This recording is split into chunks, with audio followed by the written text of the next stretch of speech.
welcome back to Stop Now, a social experiment enterprise. I'm JK. We're back on this week for a call-in show again. This was an interesting week, I would say, as we did quite a lot of experimental venture. I would say like a whole lot of continuation of what we did last week on that, and my hosts like Nate and also Ashwak, who joined recently to our team, he also helped us out, like, and he wanted to learn and understand more. So hopefully they all will come together and you all can watch it out, like what we did and how we did. That was an interesting ride altogether, I would say, for us. Meanwhile, I will repeat the same thing. Those who want to join us with any questions, or you want to have your thoughts heard or comment, you have the number displayed on the screen. You can call that number, or you can join us in the Zoom meet as well, so that we can have a chat. Hello, Chris is John. Hi.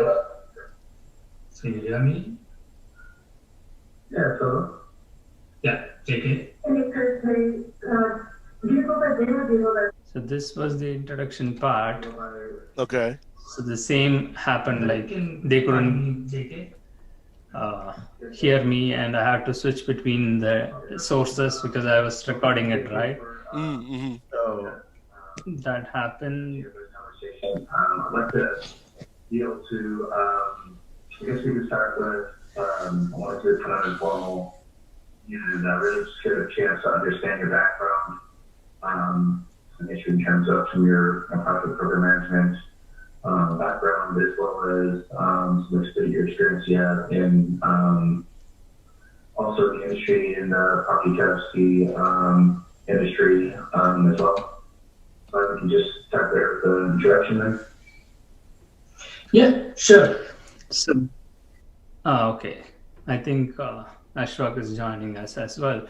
So this was like a fun thing, right? I was looking at the resume and I was giving the interview. I didn't turn on the camera because I know that like they will be like wondering like what's going on, who is this Right. guy peeking up, and a different person.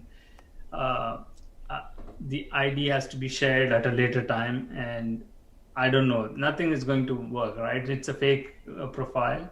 So that's why like they didn't ask as well because it's more of a if you remember, like it's a cognizant company, it's not an end client interview.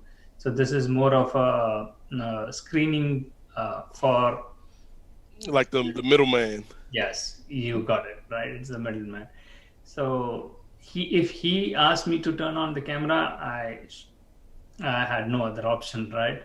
So that is one. But then he kept going without asking that. That was fine.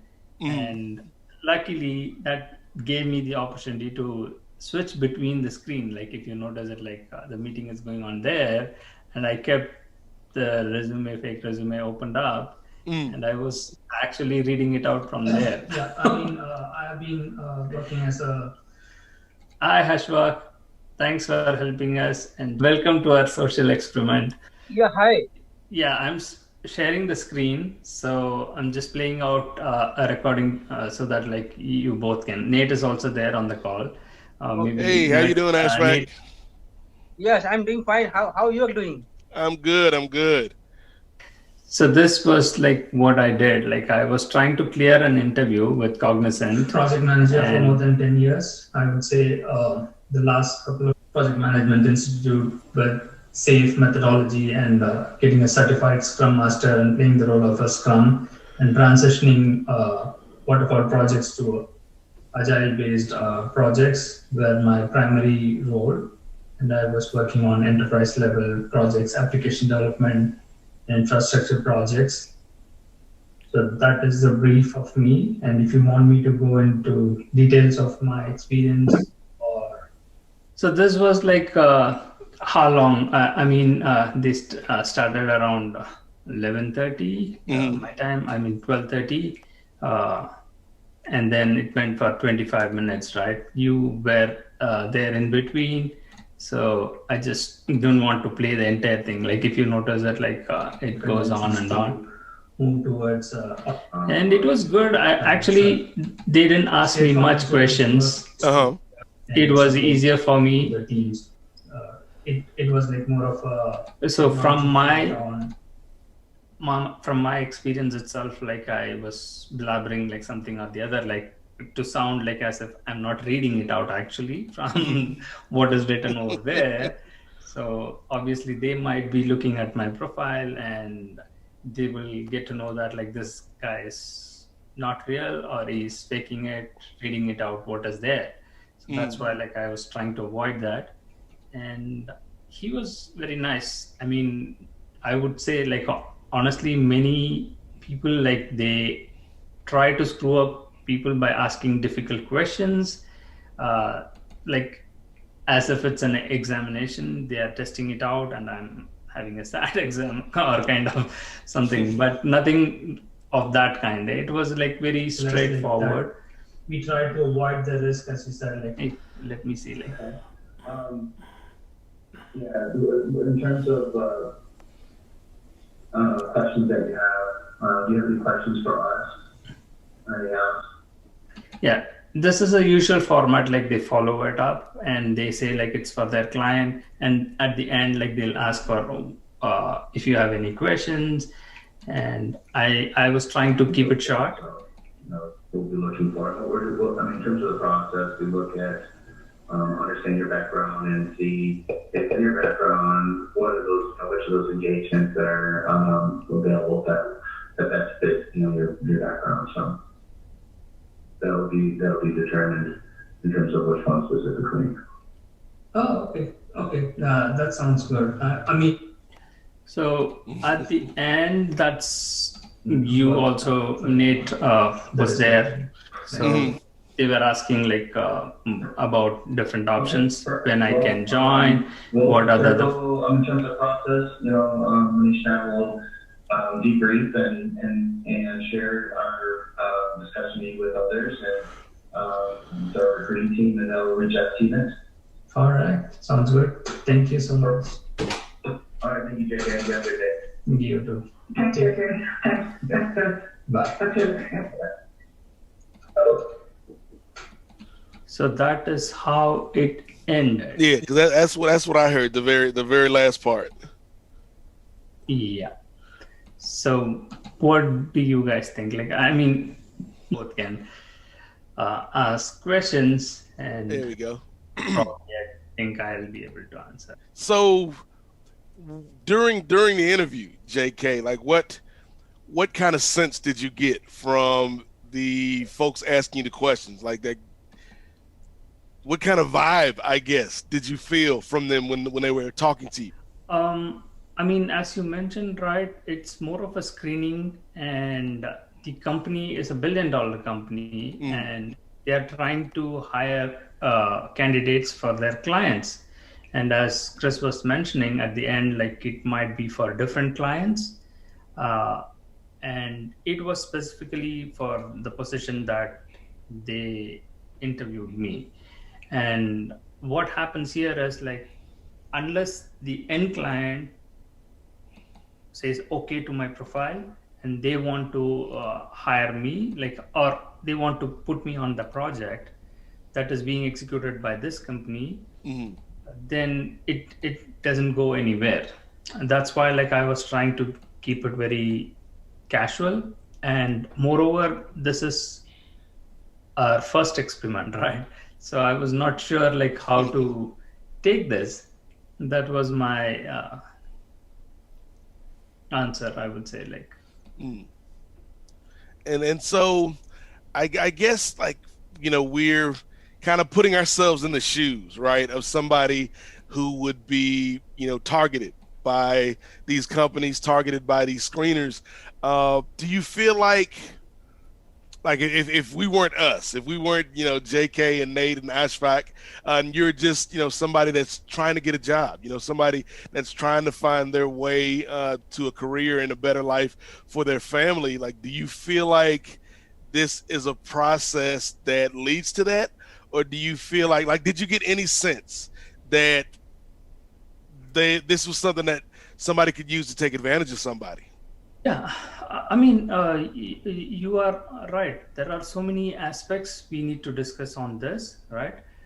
So I was explaining it like to Ashfaq as well, right? Trying to onboard him on trying to understand what we are trying to do on this social experiment. You are right. So if I'm a candidate, if I'm an original candidate, I need to get a job. What do I do, right? Everybody does like going online or contacting their resources or look for some job board like where they can find for their skill set, like if there is any job, they apply for it and they wait for it. And what happens here is like we are trying to expose that like if you go through the middlemans, right, like different layers, it's much easier for you to get job. And why I say this is like this has been going on for a longer period, like 20, 30 years. So that's why like I call this like it's $1 billion market. Like these subcontracting agencies holds $1 billion industry, and they do this recruitment easily to avoid direct full-time hires. Like for example, if I apply directly to USAA, they don't call me at all. And if you can notice it, like I just responded to the recruiters, right? These hiring company, the recruiters who are sitting in India, they call us, continuously keep calling us, even during the interview, like, right? I was getting calls. Their job is like to screen the profiles, get the candidates, talk to the candidates, and send it to their vendors, to their clients, to bigger companies. And the bigger companies tries to make it easier to select these candidates by just doing a random like on how do I say, like based on, not based on merit or qualifications or nothing, right? It's based on trust. I mean, I trust you, right? Basically, I trust Ashfaq. If Ashfaq comes to me and asks like, oh, can you give me a job?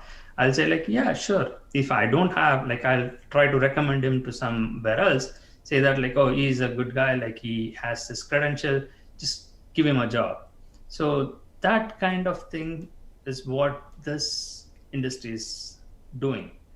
So in that way, like I'm trying to even explain it to Ashfaq and say that like, okay, I'm just playing it out as a green card holder, right? So we have to have another profile which says like he's an H-1B visa holder. Right. And what happens when I am an H-1B visa holder? What actually happens? And if I am a US citizen, so we need to explore that. So we need at least 2 more volunteers, like 2 more people.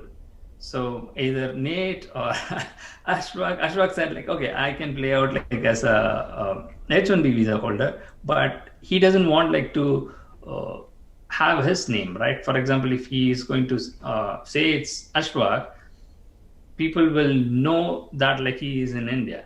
And definitely they will reject it, like outright, like they'll know that like, okay, you don't have a work authorization and you will not be able to work here, and they will not hire.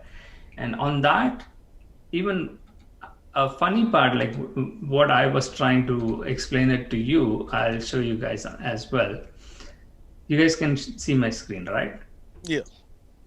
So all these things every day, like at least 10 to 15 like this keeps coming in, right? Let's see, like I'll respond to this. This was the interview that was conducted today. So I'll just take this out. I tried to clear everything. Ashfaq was saying that like, oh, how did you get like so many job offers? So I was trying to clean my email as well. And if you notice that like the recruiters, once we respond to them, they ask us to fill in all the details and provide references. Again, this is where the tricky part, right? If you are a fresher and you don't have any experience in US, or if you are on H-1B visa, mainly, right? Our goal is like to expose that crime. So if you are on H-1B, how are you going to get references? How are you going to clear the background verification? So those are crucial questions. And I haven't responded to this guy because I don't have time to fake so much details. So I need some time and help to do that. And what else?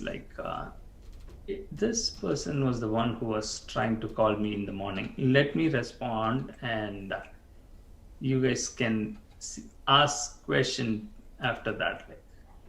I don't want to type anything. Please give me something. Ashfaq, do you have any question? You are silent from the beginning. You are trying to learn. If I have anything, I will ask you. Okay. Maybe I can have more questions than the job offers you are getting. What was that? I said maybe I can have more questions than the number of jobs you are getting, job offers you are getting. Oh, you have so many questions, right? Not now. Okay. I thought you're saying stop now. I'm just going through this randomly. I'm not even reading it or looking at what it is, who sent me, nothing. I'm just responding it saying, thanks for reaching out. Let me know more details. And the minute I do that, either they will call me or send me a response. Then I have to play it out, how that works out. For example, this is one of the interesting thing, I wanted to do it, right? So for H-1B application opportunity, specifically, the guy has mentioned that about the H-1B application process. So what happens is people who are on, who do come to US on to do masters, right? Or do higher studies, go to college. So they come under the CPT and OPT category. And H4 is the beauty is H4 is a dependent visa. That was a controversy. Again, dependents are not allowed to work, and they were not given work authorization. If you remember that, see right away you are getting a call.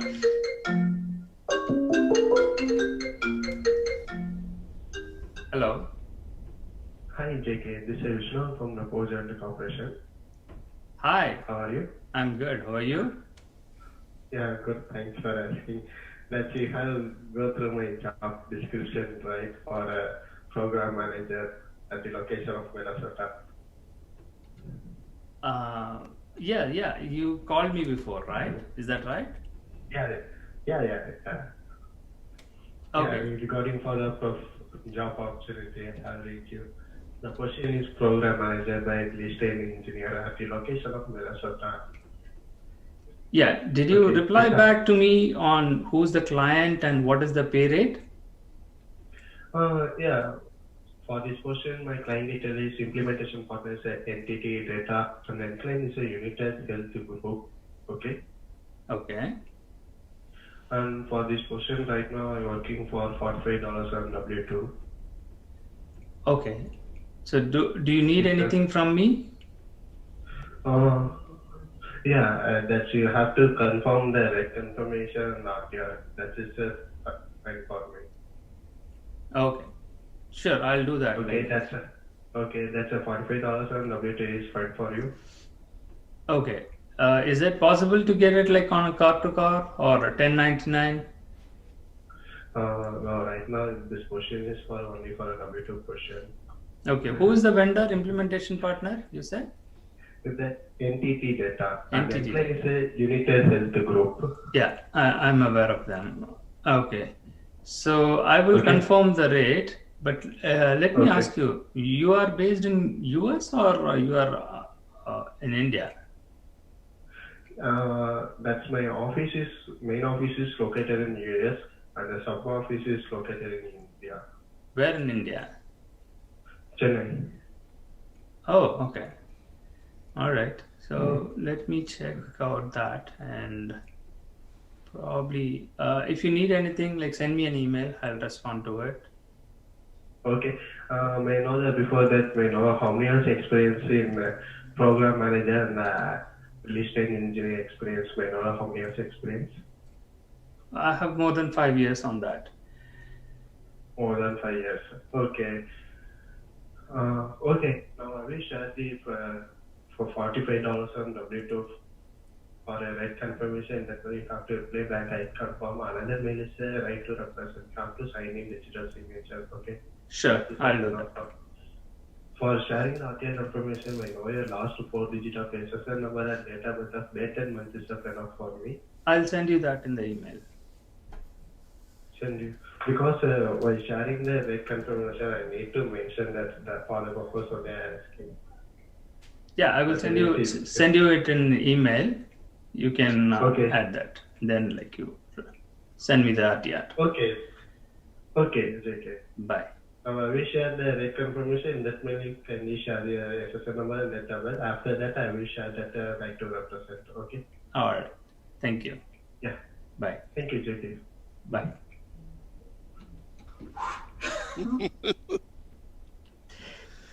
So, what do you have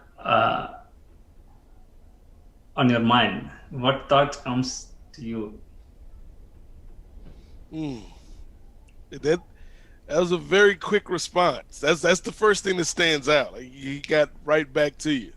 Yeah, that's exactly what I'm trying to say, right? If we set up any profile for you guys as well, your phone will keep on ringing. You just have to get a job, right? There is so much there.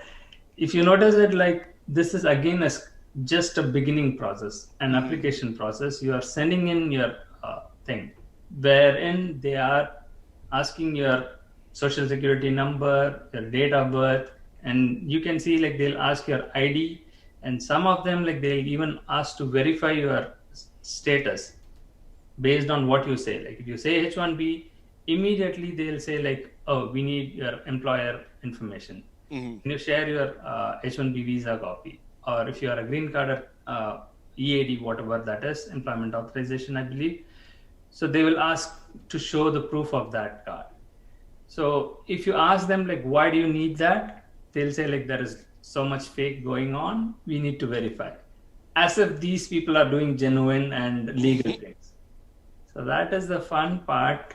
And if you have any other questions, we can go over that. And I think right away he even sent the email. Oh, this is a different guy. Right? I just sent 6 minutes ago, and within 5 minutes he responds. I'm just responding like, got it. So, so I was explaining this, right? So on the H1B part, and this company actually they are trying to apply visas for people who are willing to work for them. So that is what, like if you fill above criteria, then you can update this filing the data requirement for H1B. So they have given a whole lot of thing form to be filled in. So this I can't do it right now. So I'm just skipping it. Let's play with them and see, like, this is not one company, right? Let me remind you, like, this is not just one company.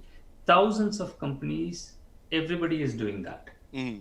And a surprise part, I never expected like Google or Apple will be in this, but even for Apple, I got the same response.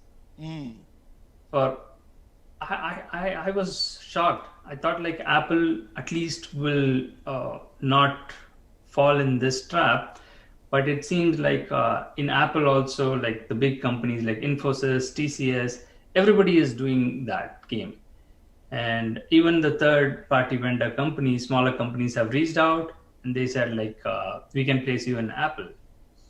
And I'm trying to get hold of it. Like if it is an Apple interview, then it's going to throw a curveball and it will become a big news. So let's see like if we can work that out, and that's about it. And right now, if you guys have any questions for me, or I guess my last question before we kind of wrap things up, JK, is it sounds like, and maybe you can explain this a little bit more to me and to the people watching, it sounds like these companies, the screeners, the middleman, if you will, is set up as a way to kind of protect the big companies, where there's a layer of deniability. Like if something happens, they can say, "Oh, we didn't hire this guy. You know, we didn't hire this girl. They were sent to us by this other company." Is that kind of how it works? absolutely, Nate. If you remember the human rights advocate, like the attorney, Yes. Martinez, right? Sometime back, like she was referring that in our show, a human trafficking thing. So that's exactly what the culpability, like they are trying to wash off by having sub-layer of contractors. And in that, they will protect the NDA clause, saying that non-disclosure agreement, and the candidates will not be able to, even if I work for the end client, right? I cannot sue the end client for discriminating me or firing me for no reason. And that way, because I'm not their employee, they'll say like, I don't know who you are. Right. And even if I don't get paid for the work done, I cannot sue the end client. So I cannot even sue the cognizant. So they are not hiring me directly. So if I am their full-time employee, I can fight it out in the court. So there will be like these, as you said, you just heard that guy, right? The recruiter, and he is in India.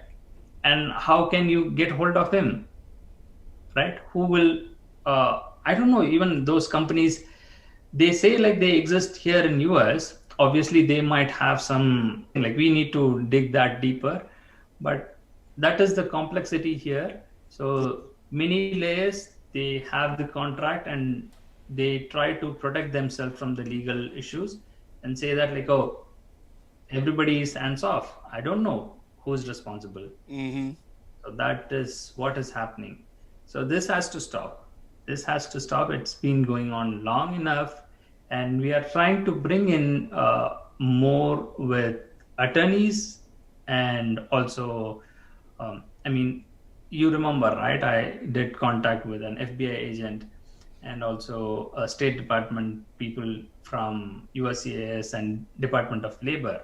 So let's try to have fun by bringing in those investigator and ask them like, so you see the evidence, right? We put it here, right, in front of you. And what are you going to say about it? You know that this is happening, and it's your job to stop it. You're not doing your job.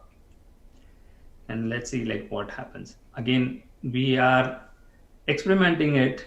We are not going to take anybody to court, but let's see like how this plays out. And that's all I can say.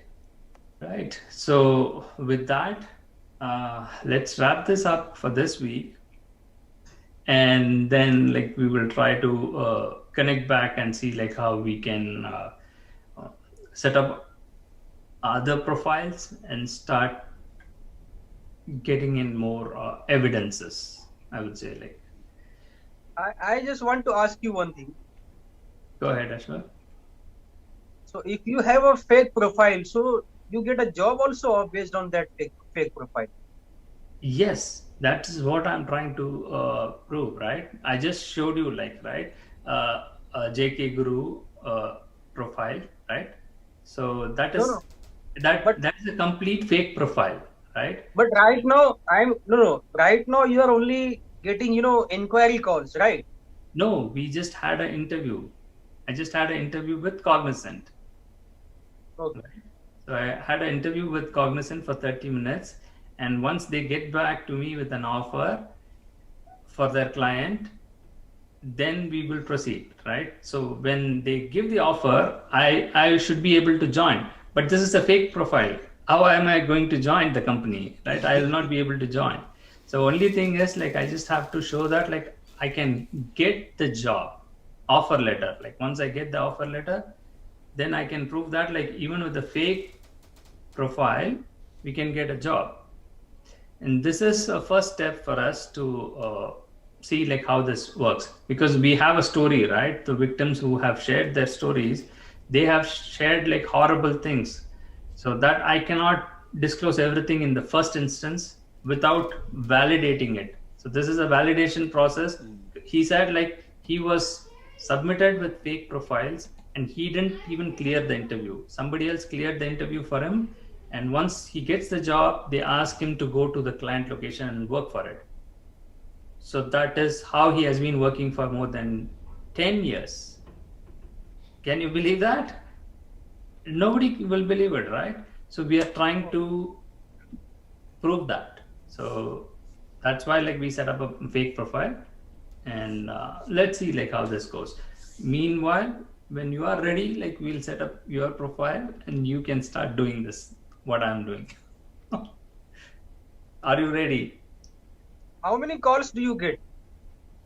At least minimum 10 calls in a day.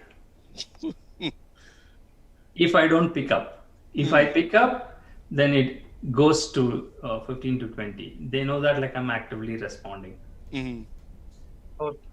So unless everyone experience that on their own, it's hard for anyone to believe, right? It will be like other story. So that's how it happens. Let's see like I don't want like to take up much of your time. So let's wrap this up for today. And thank you, both of you, and have a wonderful day. I'll reach back again. Yeah, thank you. Yeah. Sounds good. Bye. Stop Now, a social experiment enterprise. Stop H1B, a campaign to end modern slavery. YouTube live talk shows. Stop Now.